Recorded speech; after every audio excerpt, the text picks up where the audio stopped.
buka flash.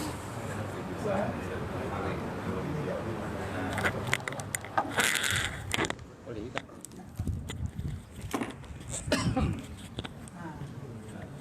Terang. Boleh.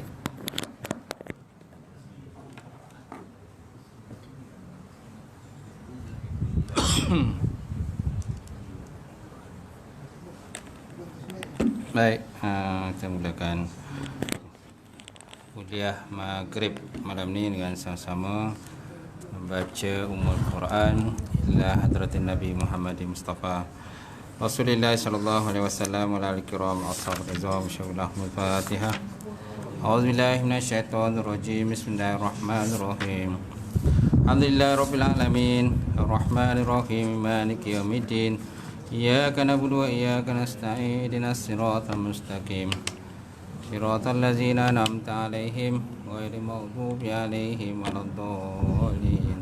Amin.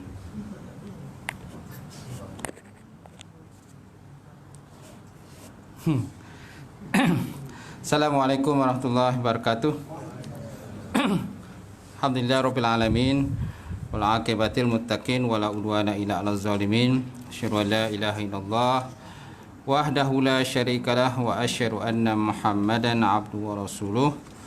Allahumma shalli wa sallim ala sayidina wa nabiyina wa maulana Muhammad wa ala alihi wa sahbihi ajma'in. Amma ba'.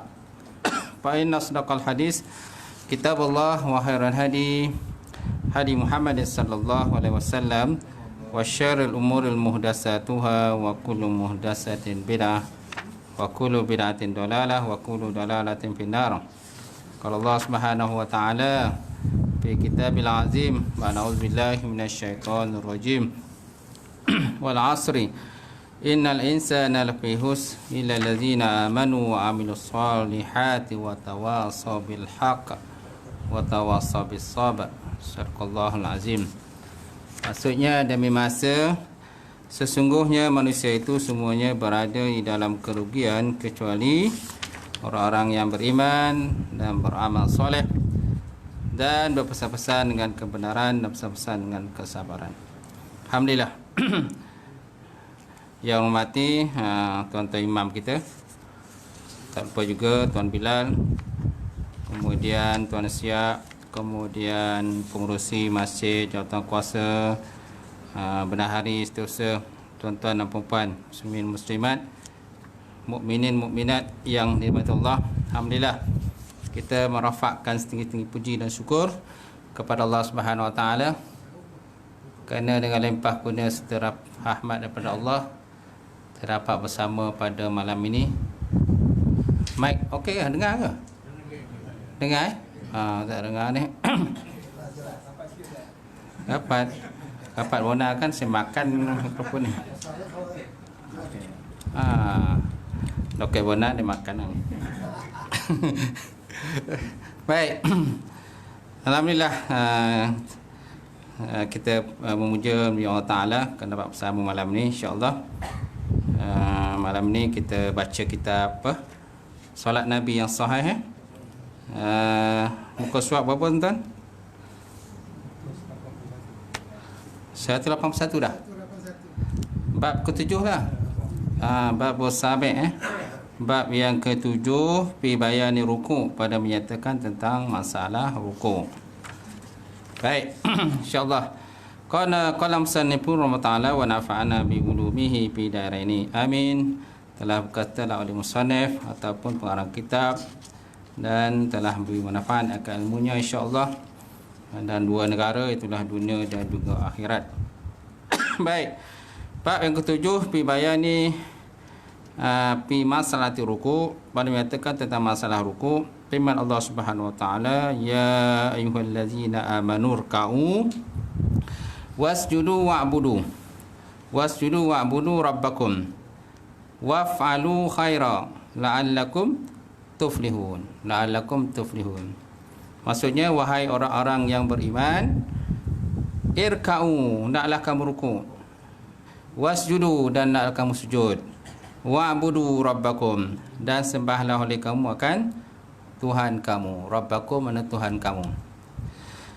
Waf'alul khaira, dan lakukan oleh kamu akan kebajikan, la'allakum tuflihun, mudah-mudahan kamu mendapat kemenangan. Falah ni menanglah, menang ataupun berjaya kan. La'allakum tuflihun, mudah-mudahan kamu mendapat kejayaan. Sama itulah dalam azan tu, hayya 'alal falah, hayya 'alal falah kan. Marilah kita menuju pada kejayaan. Baik. Rukuk daripada sudut bahasa ialah inhina. Nampak? Inhina. Iaitulah membongkok. Sudut daripada segi bahasa ataupun logah. Kerana dalam bahasa Arab ni dia ada dua jenis terjemahan ataupun dua jenis erti. Satu dari segi logah ataupun bahasa, satu lagi daripada segi istilah. Baik.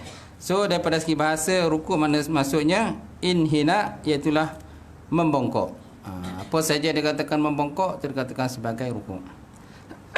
Kemudian para ulama telah pun sepakat dengan ijma' ulama tentang kepentingan rukuk.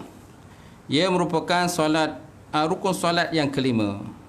Dia merupakan rukun solat yang kelima. Rukun solat ada berapa tuan-tuan?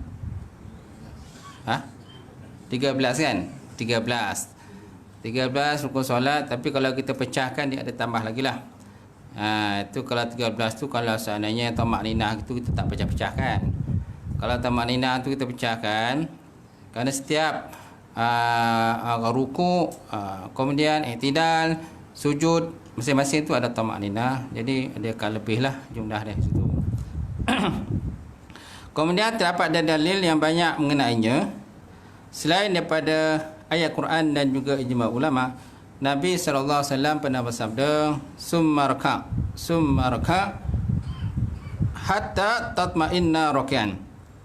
Summarka, kemudian hendaklah kamu rukuk, hatta sehingga tatma'inna, sehingga kamu dalam keadaan tetap.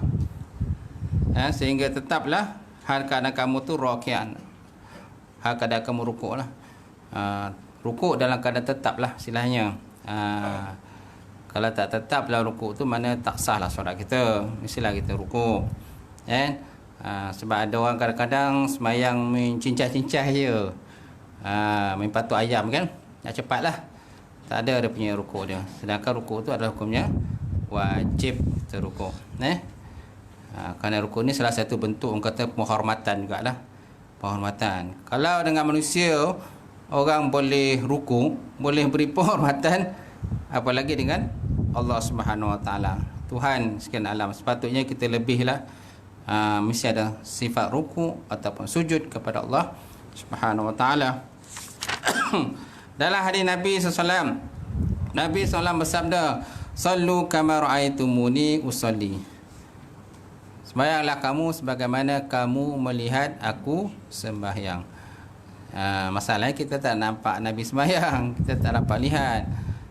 Tapi walaupun kita tak dapat melihat Nabi SAW, jadi kita mengetahui cara-cara baginda Nabi SAW melalui para ulama, melalui kitab-kitab yang dikarang oleh para ulama, hadis-hadis Nabi SAW, dan juga perkataan para sahabat dan sebagainya.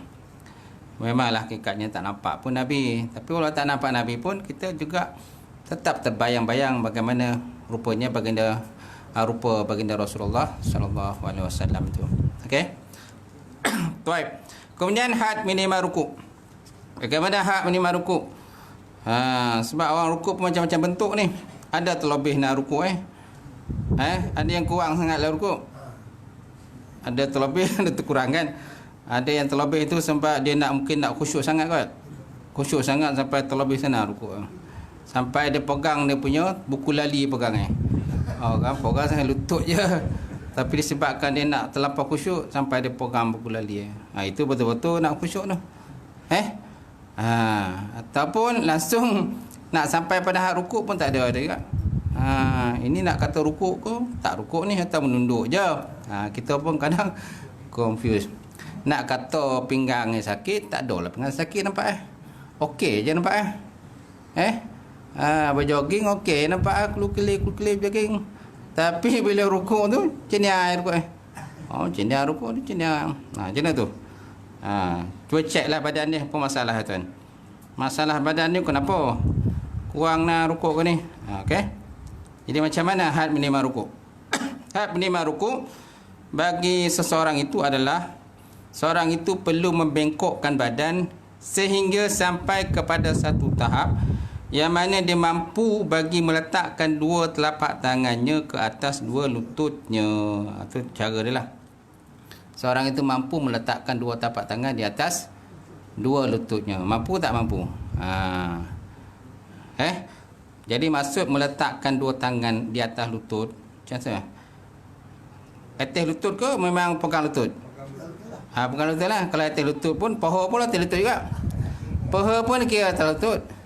So macam mana dia katakan atas lutut? Mana kita memegang lutut tu lah. Pegang lutut tu masuk atas lutut.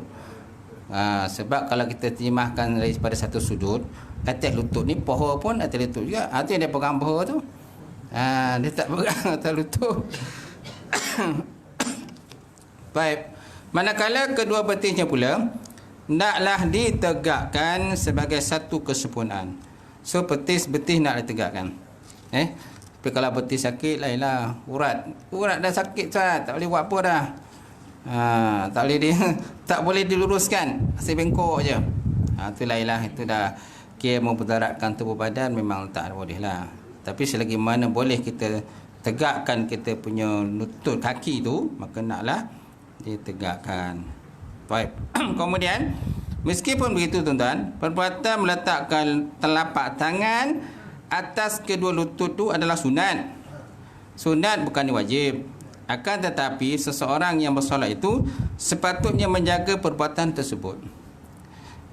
Walaupun sunat yang kira macam sunat muakkad yang digalakkan lah, ditekankan sunat tersebut lah, kerana nak tahu tentang batasan rukuk dia tu macam mana.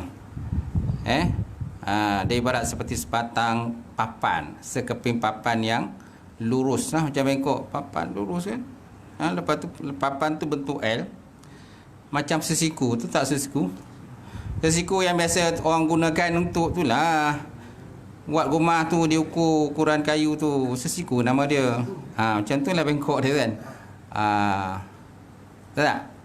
Ataupun macam tiang gul lah, tiang gul bola tu, macam mana bengkok tiang gul bola tu. Dia lurus, lepas tu bengkok. Tak?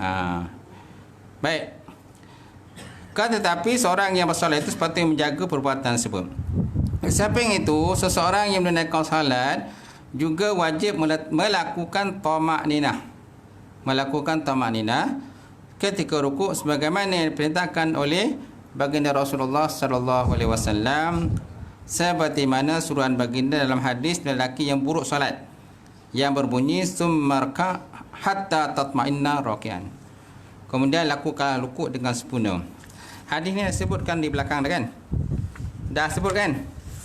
Ada dah hadis ni sebut dalam belakang tu, cari saya pun tak tahu kat mana dah hadis ni. Jadi mana Nabi menegur seorang lelaki lah, yang mana lelaki itu dia solat kan, kalau solat lepas tu dia datang berjumpa dengan Rasulullah SAW, dia nak bertanya sesuatu lah. Lepas tu Nabi kata, kau belum solat, dia kata. Kau belum solat, okey, pergi semula kat tempat solat dan solatlah kamu. Maka dia pun pergilah tempat solat. Lepas dia solat, lepas tu datang pada Nabi semula. Nabi pun tegur dia, kamu sebenarnya belum bersolat, pergi semula tempat kamu, solat semula. Dia bersolat kan. Akhirnya lepas tu barulah Nabi SAW mengajarkan tentang bagaimanakah solat yang sempurna.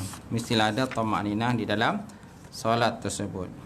Baik, kemudian dalil menunjukkan perlunya meletakkan kedua tangan ke lutut adalah seperti mana yang diriwayatkan daripada Salim Al-Barad Al-Kufi. Beliau sebagai berkata, kami pernah mendatangi Abi Mas'ud radhiyallahu ta'ala anhu. Kami berkata, ceritakan kepada kami tentang bagaimanakah solat baginda Rasulullah sallallahu alaihi wasallam. Bagaimana solat Nabi sallallahu alaihi wasallam. Masuk ke tak masuk tu? Mic masuk. Kadang dia kalau tak cucuk lah betul dia tak bunyi kat sini.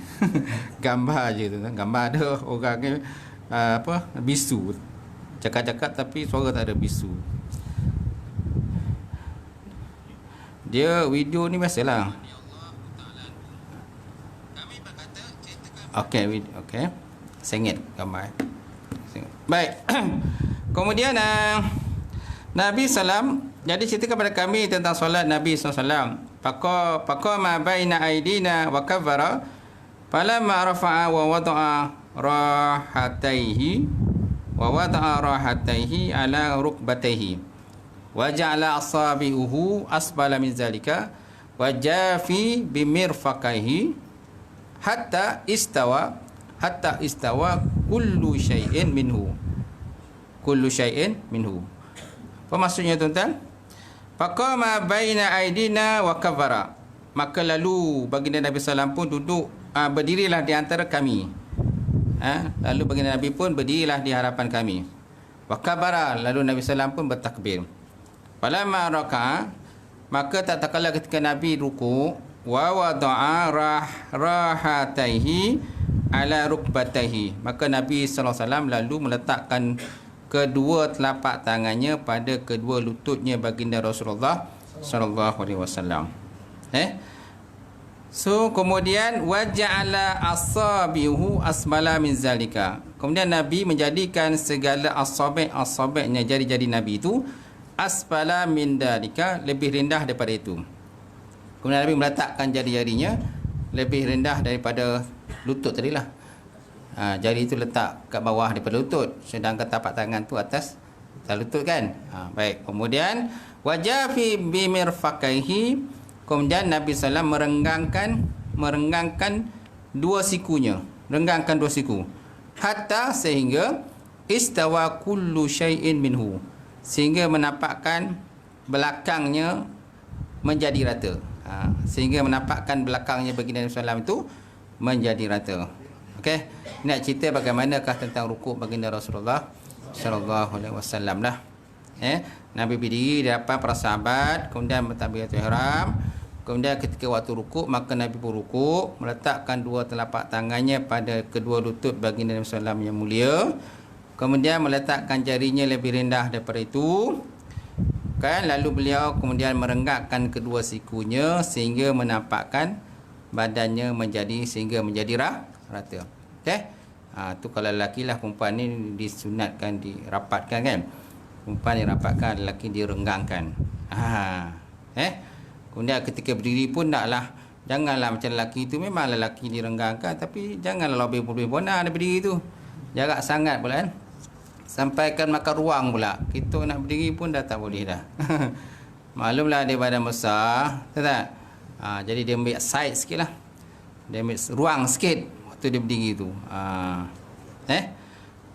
Baik, kemudian dalam meletakkan kedua telapak tangan di atas kedua lutut juga terdapat dalam beberapa hadis yang lain. Antaranya ialah seperti hadis yang diriwayatkan daripada Sa'ad bin Abi Waqqas radhiyallahu taala anhu, di mana beliau berkata, umirna an nada'a aidina ala rukabi. Umirna, aku diperintah ataupun kami diperintah, an, bahawa nada'a, kami meletakkan aidina, tangan-tangan kami, ala rukabi, di atas lutut kami. Di atas lutut kami. So kami diperintahkan meletakkan telapak tangan kita, tangan-tangan kami di atas lutut kami. Okey. Itu bagi orang ada tangan lah. Kalau orang tak tangan macam mana? Dah memang dah cacat, tak ada tangan. Jadi nak letakkan mana ustaz? Tangan tak ada.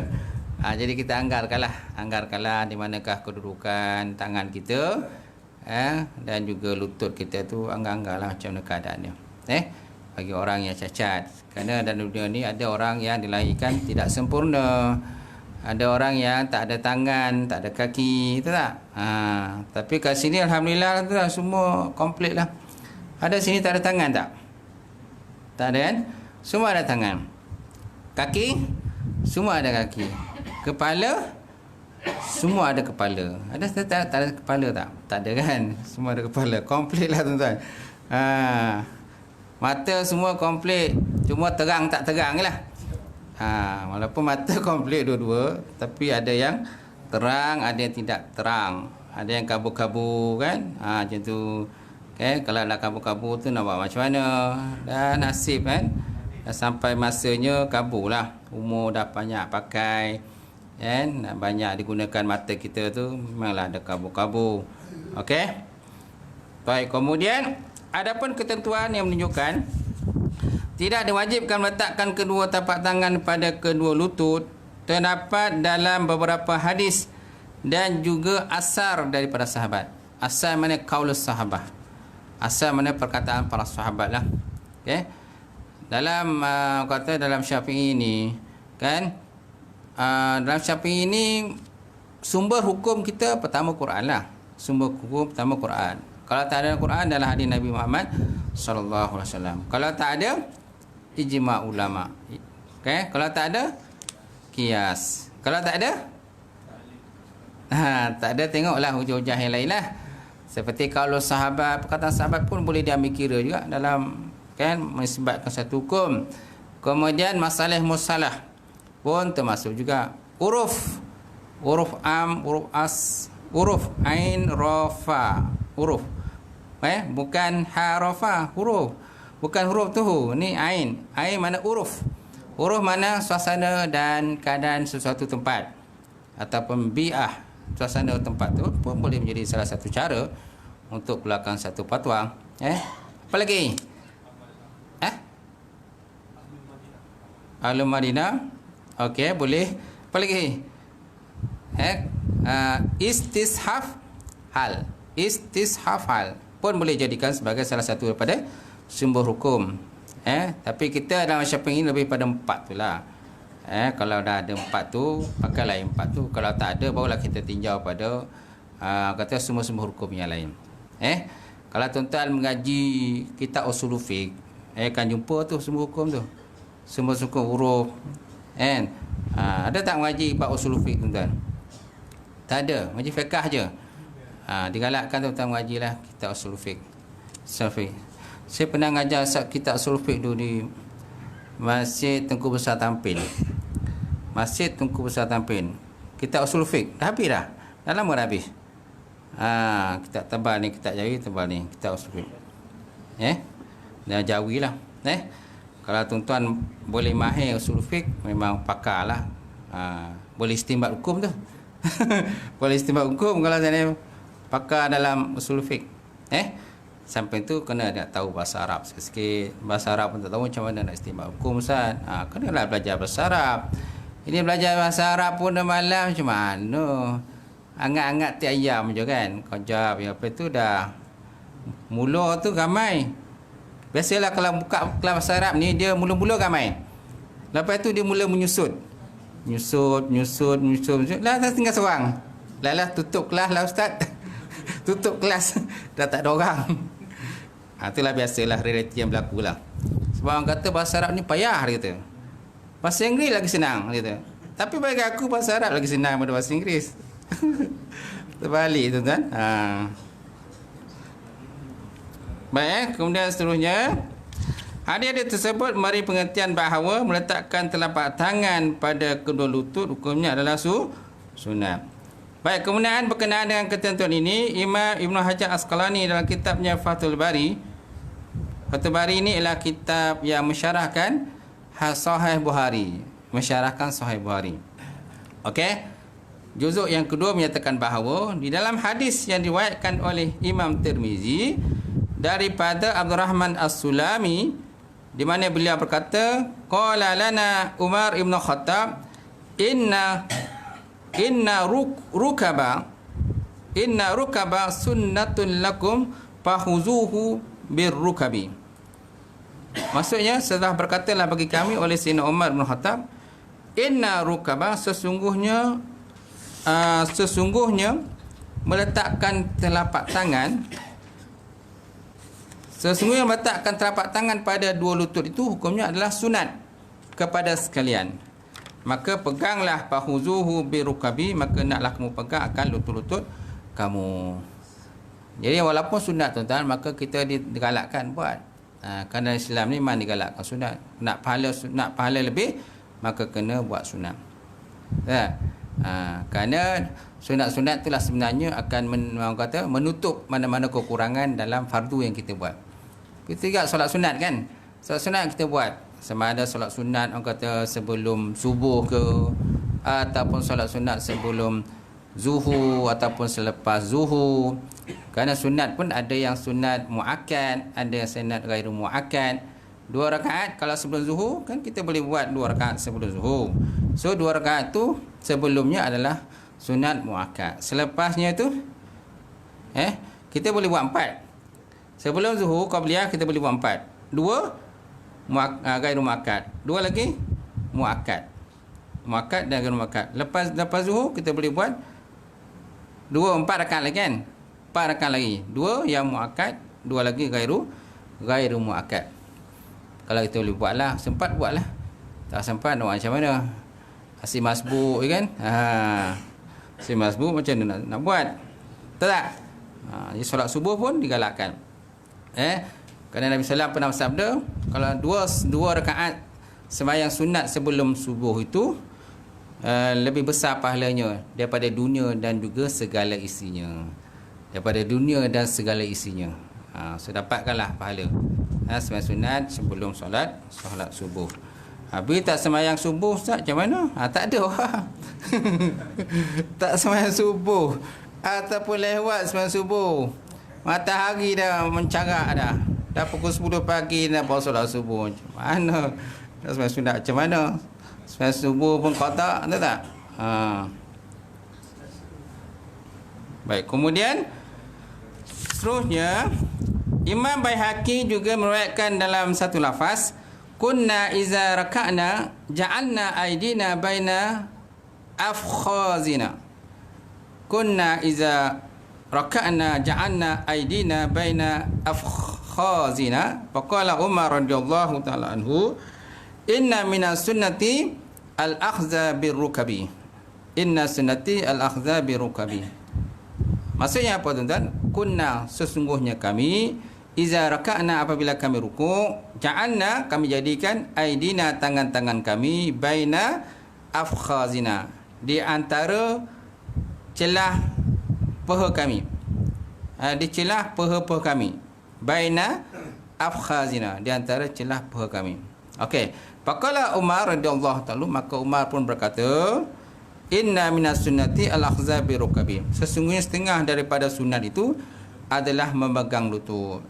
Jadi pada asalnya para sahabat tadi dia buat tangan tadi, dia tak pegang lututnya, dia hanya meletakkan tangan di celah-celah paha mereka ketika mereka dalam keadaan rukuk.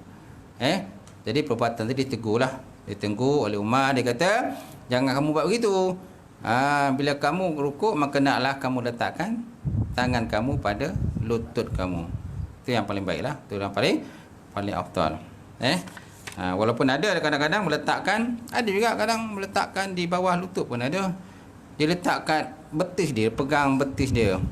Betis ke keting? Keting kan? Dia pegang keting tu. Dia kadang-kadang kononlah kerana nak terlampau rukuk sangat, maka dia pegang ke keting. Sebenarnya itu adalah mukhalafah daripada sunnah. Mukhalafah sunnah, menyalahi daripada sunnah Rasulullah SAW. Walaupun dari segi zahiriat kita nampak dia lah orang yang paling rukuk sekali. Tapi tak kenalah cara dia. Baik. Kemudian seterusnya hadis ini marfu'. Hadis ini marfu' sebabnya adalah dia riwayatkan oleh sahabat dan disandarkan kepada Nabi Muhammad SAW. Hadis ini sahabatnya riwayatkan, tapi disandarkan pada Nabi. Mana ada penguatnya lah, ada penguatnya, maka tu sebab hadis jadi kuat. Kalau satu hadis tu kadang dia lemah, tak ada penguat dia, tak ada disokong oleh hadis lain, itu yang hadis tu kadang tak boleh nak gunakan. Mana-mana hadis, kalau hadis tu hadis dhaif sekalipun, hadis tu lemah, tapi dibantu oleh hadis lain, bantu oleh hadis lain yang kuat, yang sahih, maka hadis tu yang lemah tu pun jadi kuat. Itu pentingnya penguat tu. Kita pun perlu penguat juga kan. Tak ada penguat macam mana kan. Jalan pada pewai. Jalan pewai je. Bila ada tongkat tu adalah penguatnya. Adalah kalau sampai pegang tu nak jatuh kan. Betul tak? Penguat tu penting. Apalagi kalau kita ni abu umur dah tua-tua ni, memang digalakkan pakai tongkat tu kan. Pakai kalau Nabi pun galak pakai tongkat. Ada tongkat tak? Tak ada tongkat. Sebab dia rasa dia muda. Sebab kan dia rasa dia muda, jadi dia tak ada nak pakai tongkat. Dia dalam bab tongkat ni sebenarnya, kan? Tak kira muda ke tak muda ke, tapi kita ikut pada sunnah Nabi. Nabi ada tongkat, pegang, belilah tongkat. Carilah mana tongkat tu. Ada tongkat? Tak ada. Saya pun tak ada tongkat. Sebab rasa masih muda ke? Lagipun kerja pejabat agama tak sesuai lah ustaz pakai tongkat. Nanti orang cakap apa ni, dia kata. Dah tua apa kerja pejabat agama, kata. Tak pencen-pencen ke, kata. Tapi tuan-tuan yang nak pencen ni galak kalau pakai tongkat. Kerana termasuk sunnah Rasulullah sallallahu alaihi wasallam juga tu, ke tongkat. Belilah tongkat-tongkat tu. Kalau parang semoleh tu boleh banyak kan, boleh beli. Tongkat pun tak boleh beli. Ni nak korban dah ni semasing tu siap lah tu. Pati parang kan. Nak semoleh, lembu tak mau lagi. Nak lapah lembu lagi kan. Masing-masing tunjuklah, masuk dalam grup WhatsApp. Kau nak beli tak, kata. Kan? Macam-macam dia punya bosi daripada apa? Kan macam-macam jenis besi kan. Besi yang paling bagus besi apa? Spring. Okey, boleh beli spring. Besi apa tu yang reka tapi tu? Besi bagus tapi. Kan bagus kan? Bagus sesuai tu. Baik, soalnya macam mana ke situ tadi tu? Yelah, dah ada korban ni, biasalah. Tapi memang tuan-tuan rasa macam cepat sangat berlaku kan. Kita baru je gitu korban, baru je orang kata orang pergi Mekah, dia dah datang balik korban. Masa dah semakin hampir kiamat lah. Hakikatnya begitu. Baik, kemudian hadis ni adalah marfu' sebabnya adalah ia diriwayatkan oleh sahabat dan disanakan kepada Nabi Muhammad sallallahu alaihi wasallam. Dengan katanya begini. Dengan katanya begini. Jelaslah ia adalah sunnah Nabi Muhammad sallallahu alaihi wasallam. Okey? Hadis ni kadang-kadang para ulama kadang-kadang dia karang kitab. Kadang-kadang dia tak sebut pun hadis itu riwayat pada siapa-siapa. Kita jangan menolak sesuatu kitab yang kadang-kadang tak ada sebut pun riwayat siapa. Kalau para ulama-ulama dulu, dia orang karang kitab-kitab turas ni, kitab-kitab lama, kadang tak sebut riwayat siapa. Dia tak sebut hadis ni riwayat siapa pada siapa.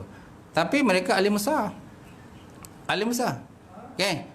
Contoh kitab yang ada meriwayatkan banyak hadis tapi dia tak sebut riwayat siapa, ialah contohnya kitab Jauhar Marhum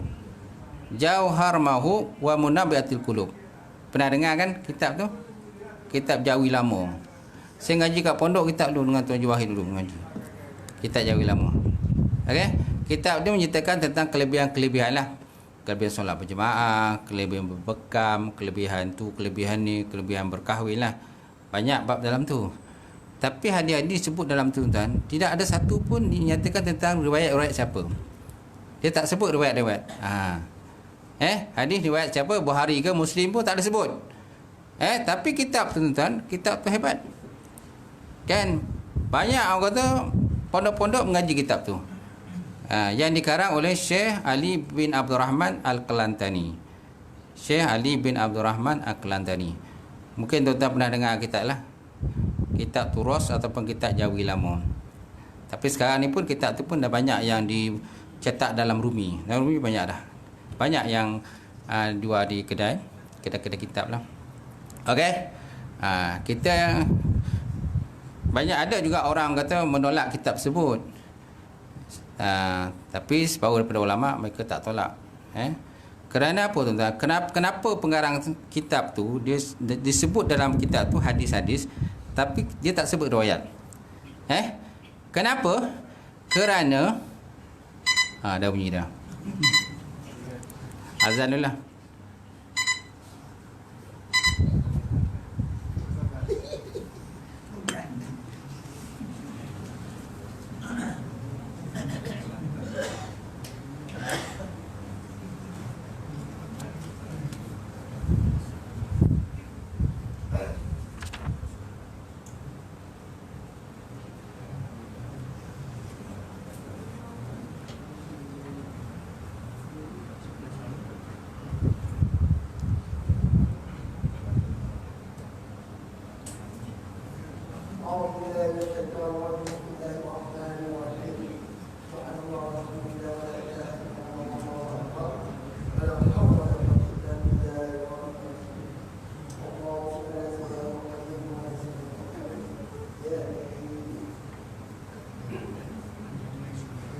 Allah Akbar.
Baik,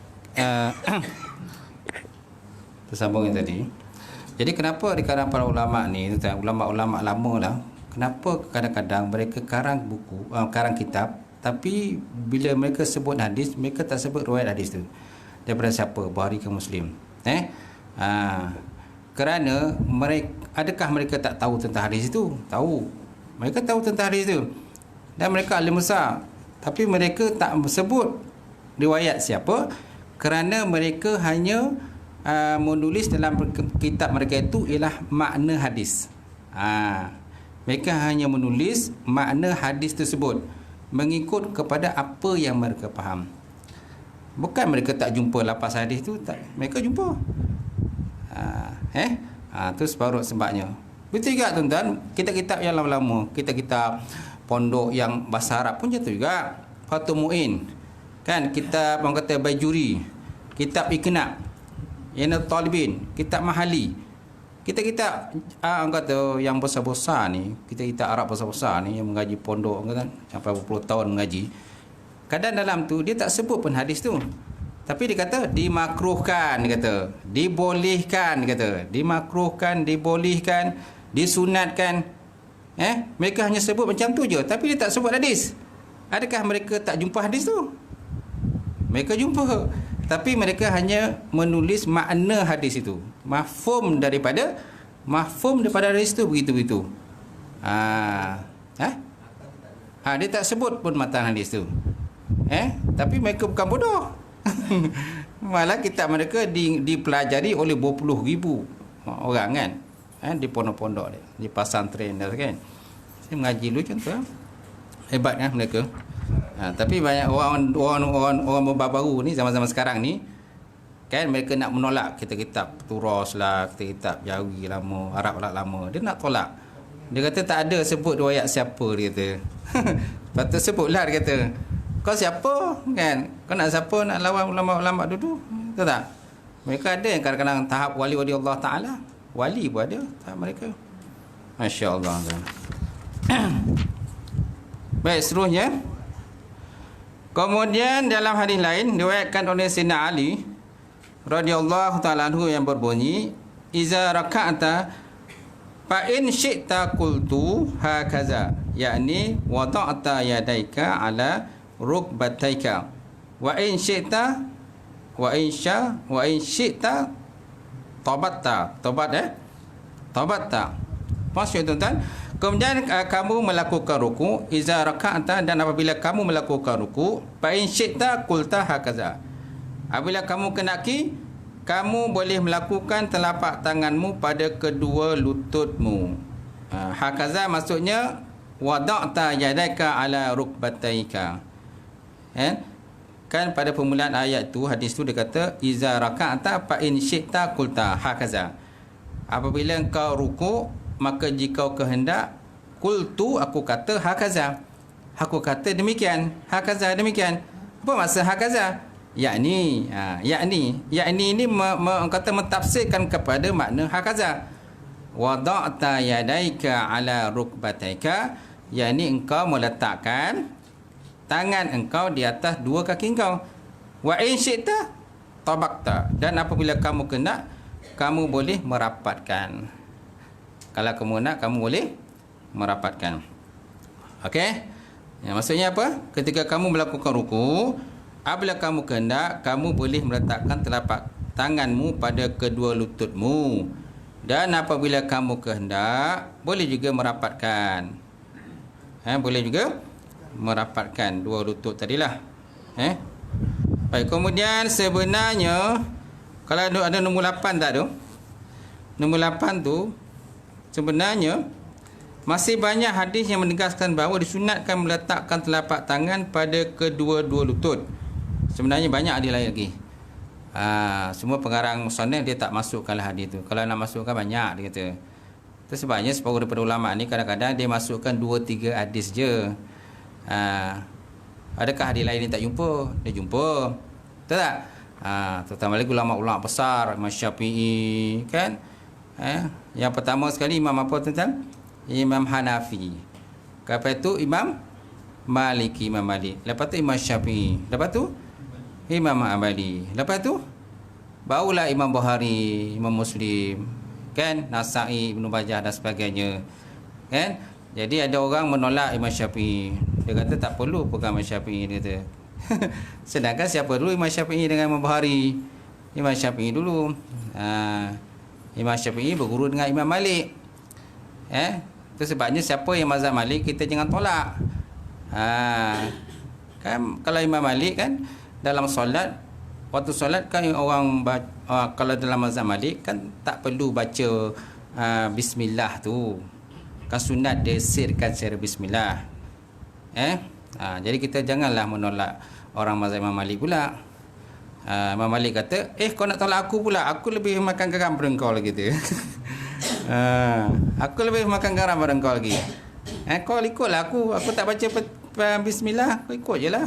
Tak batal pun sembahyang kau kata. Baik. Kemudian diriwayatkan daripada Abi Mas'ud Al-Ansari Al-Badri bahawa Rasulullah SAW bersabda, la tuzi'u salatun la yuqimu fiha ar-rajulu sulbahu fi ruku' was sujud.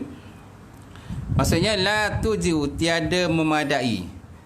La tuzi'u maksudnya tiada memadai. Salatun, satu solat. La yuqimu fiha, tiada didirikan ataupun tiada ditegakkan fiha padanya, rajulu, oleh seorang lelaki, sulbahu, akan sulbi dia, tulang sulbi. La tuzi mana tidak memadai. Maksud tak memadai apa? Tak sah lah. Kerana ibarat-ibarat ni tuan-tuan, kadang-kadang dia berbagai ibarat bahasa Arab ni. Dia tak sebut la tusahu, tiada sah. Tapi dia sebut la tuzi'u.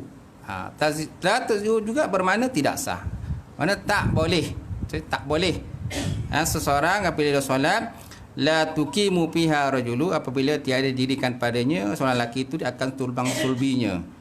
Fi ruku', dalam ruku', wala sujud, dan juga tidak sujud. Dalam sujud pun dia tak ada dirikan sulbinya, dalam ruku' pun dia tak buat. Maka naklah dibuatkan, luruskan betul-betul kan. Maklumlah kita nak ada Allah Ta'ala ni. Nak ada Allah Ta'ala ni, kami lurus lagi. Kalau tentera tuan-tuan bila berkawat tu, kan, raja datang nak cek ni. Tentera berkawat, kan, bila tentera datang, kata komando besar kan, komando besar datang, ni nak mereka berbarisan ni. Macam mana kalau seandainya dia berdiri tu tunggal langgang, kan, bengkang-bengkok dia punya berdiri tu, kena marah tak tuan-tuan? Mesti kena marahnya, turun pangkat tuan-tuan. turun pangkat. Kau ni buat berdiri tak betul. Luruskan kaki kau tu. Ni perut ni, bona ni ke depan, mana ni perut ni, ke belakang sikit. Buncit perut ni tuan. Ke belakang kan. Belakangnya tu sikit. Ni tengah kawat ni. Kawat pun kena buat betul-betul. Tak betul-betul siap lah. Kena tenang je. Silap kena pumping. Pumping kan. Okay, 100 kali pumping.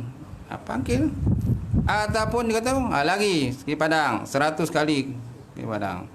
Teruk lah. Menyesal lah lepas tu. Lepas ni kena buat betul-betul dia tu. Mengenai ketentuan pada hari ini, Imam Tirmizi berkata, boleh sampai situ? Cukup? Cukup Boleh? Tambah lagi satu?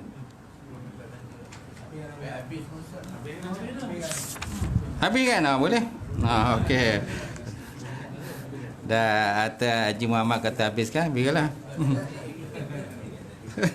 Baik, seterusnya, wal amalu ala hadza inna ahli ilmi min ashabi Nabi sallallahu alaihi wasallam wa min ba'dihim yarawna an yuqima rajulu sulbahu fi ruku' wa sujud.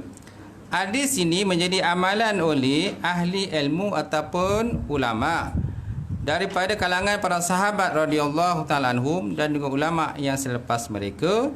Mereka berpendapat bahawa setiap orang yang menunaikan solat naklah menegakkan tulang sulbi ketika rukuk dan juga ketika sujud. Hadis mana tuan-tuan? Hadis mana? Hadis atas tadi kan? La tuzi'u solat tu kan? La tuzi'u solat tu la tuqima fiha rajulu sulbahu fi rukun wa sujud. Jadi hadis ni tuan-tuan menjadi amalan oleh ahli ilmu ataupun para ulama daripada kalangan sahabat baginda radhiyallahu taala anhum dan ulama selepas daripada mereka.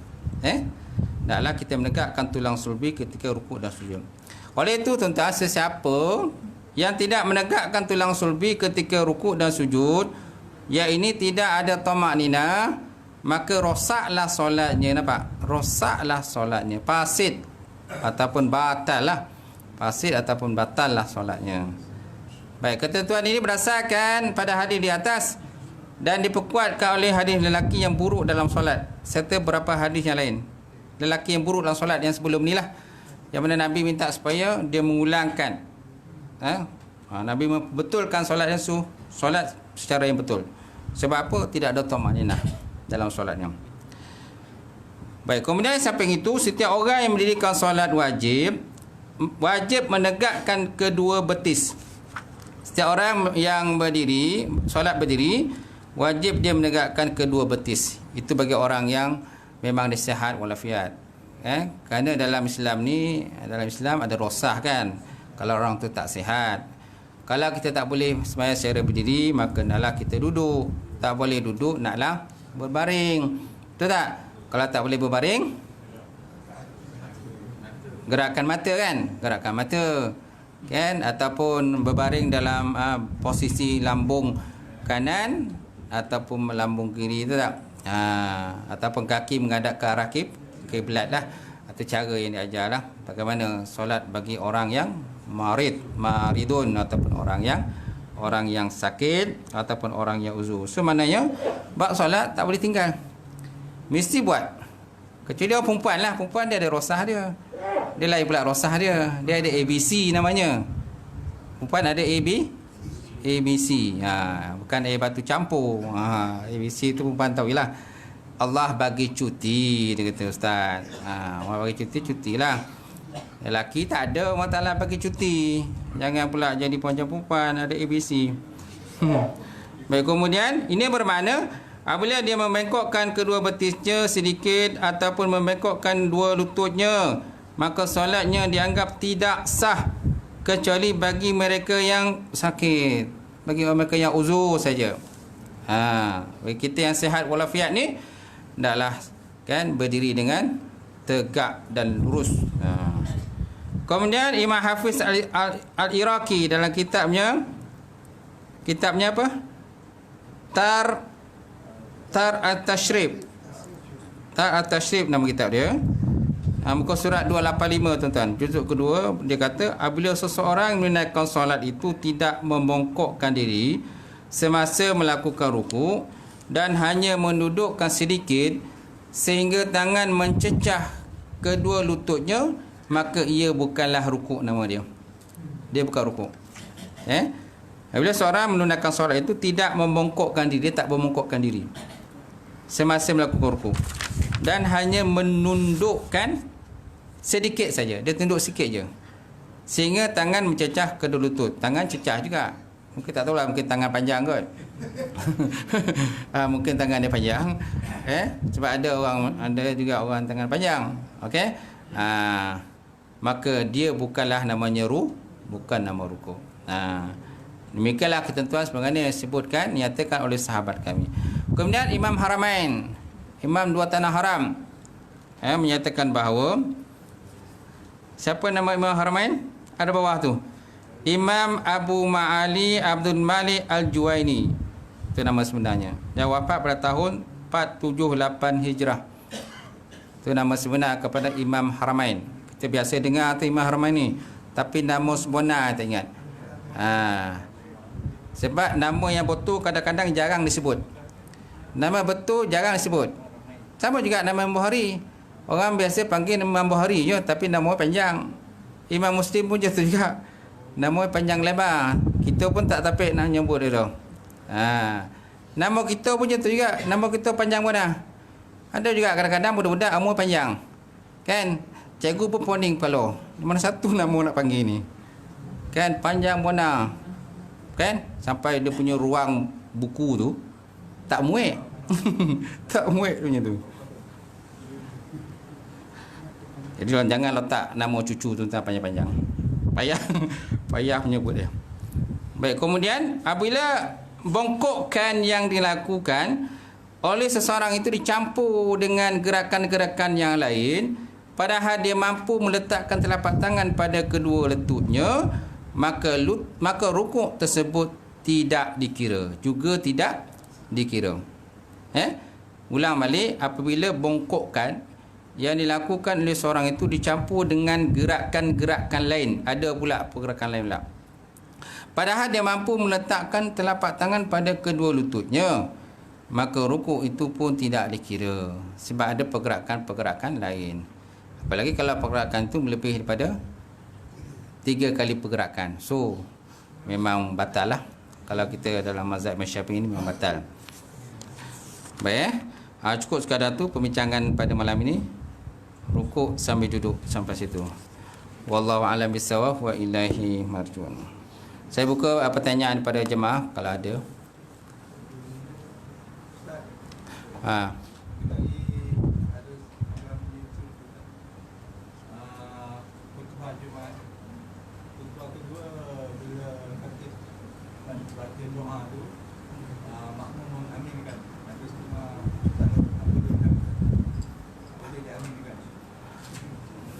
Tidak boleh diaminkan ketika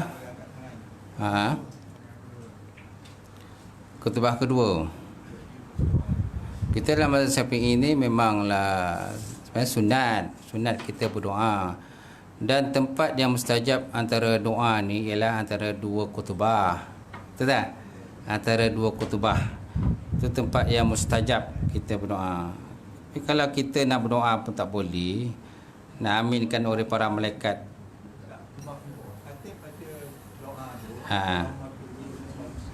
Okey. Okey.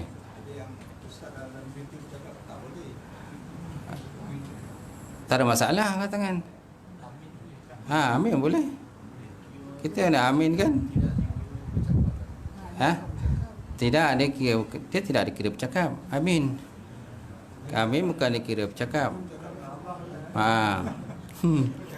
Istajib. Amin itu makna istajib. Istajib. Dalam solat, dalam sembahyang pun kita sebut amin lah. Waladhdallin amin. Kalau dikira kalam ajam, bukan Arab, batal lah solat tuan-tuan. Betul tak? Batal lah kalau sebut amin. Kalau kita dikira bukan kalam bahasa Arab, yang bacaan dalam solat, betul tak? Batal, confirm batal lah. So tak ada masalah kalau sebut amin. Kerana amin itu makna istajib, perkenankan olehmu ya Allah.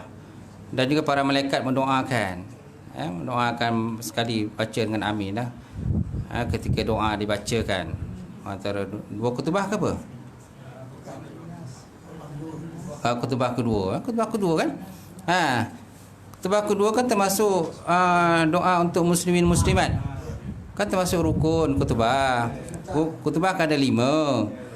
Kan khutbah pertama apa?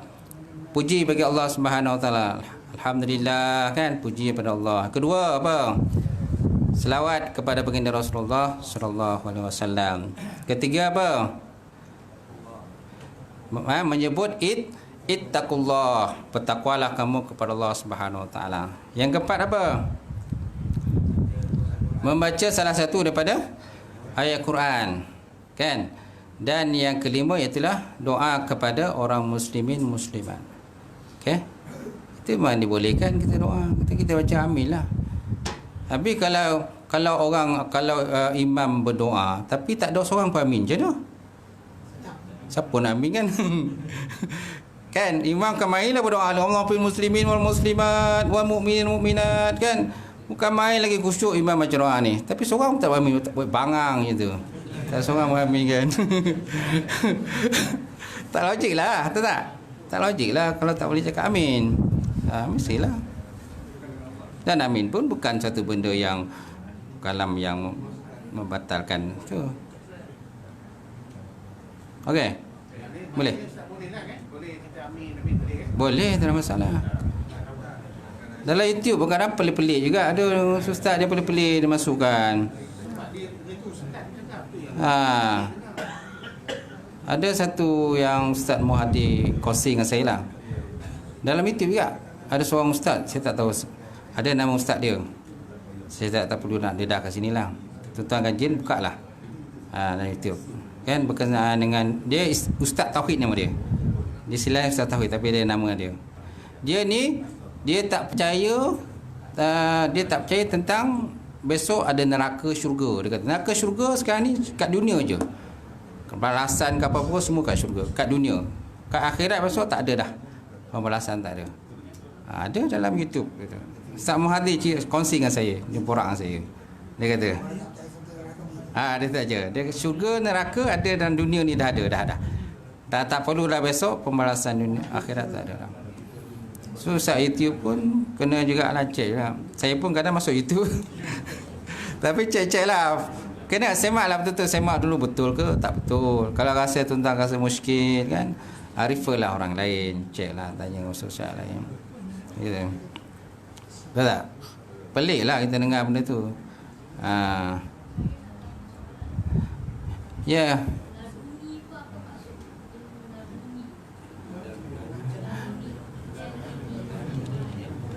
Ilmu laduni. Okey, ilmu laduni itu untuk para wali Allah.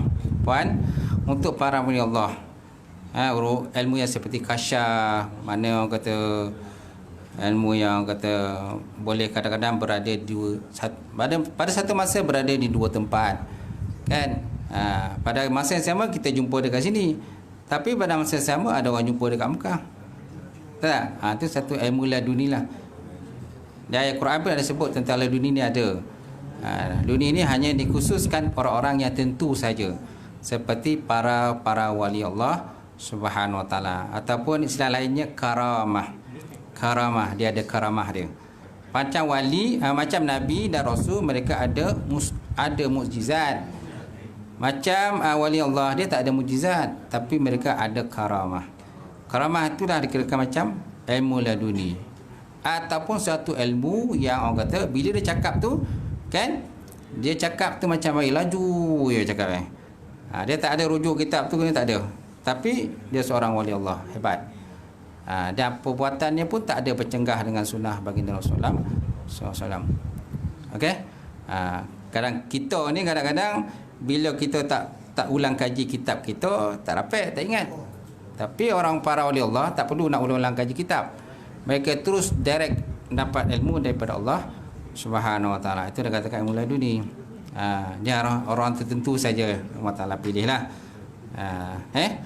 Banyak orang kadang-kadang mengaku wali, tapi bukan wali. Wali syaitan. Ada. Bukan wali tak apa? Aduh, imam mai. Okey tak ya? Okay, cukup pengajian. Auzubillahi minasyaitonir rajim. Bismillahirrahmanirrahim. Alhamdulillahirabbil alamin wassalatu wassalamu ala asyrofil mursalin wa ala alihi washabbihi ajmain. Allahumma zidna ilman nafi'a wa yaqinan shadiqan wa ala mutaqabbala rizqan halalan mubarakatan katsira wa siyana fataya alimna wa lana qulubana bi nuri ma'rifataka wa ta'arifin. Allahumma faqina fid din, Allahumma faqina fid din. Allahumma ja'al hadza jam'an marhuma wa tafarruqana min ba'di tafarruqal ma'suma. Rabbana atina fid dunya hasanah wa fil akhirati hasanah wa qina azabannar. Subhana rabbika rabbil izzati amma yasifun wa salamun alal mursalin. Qabarallahu minkum.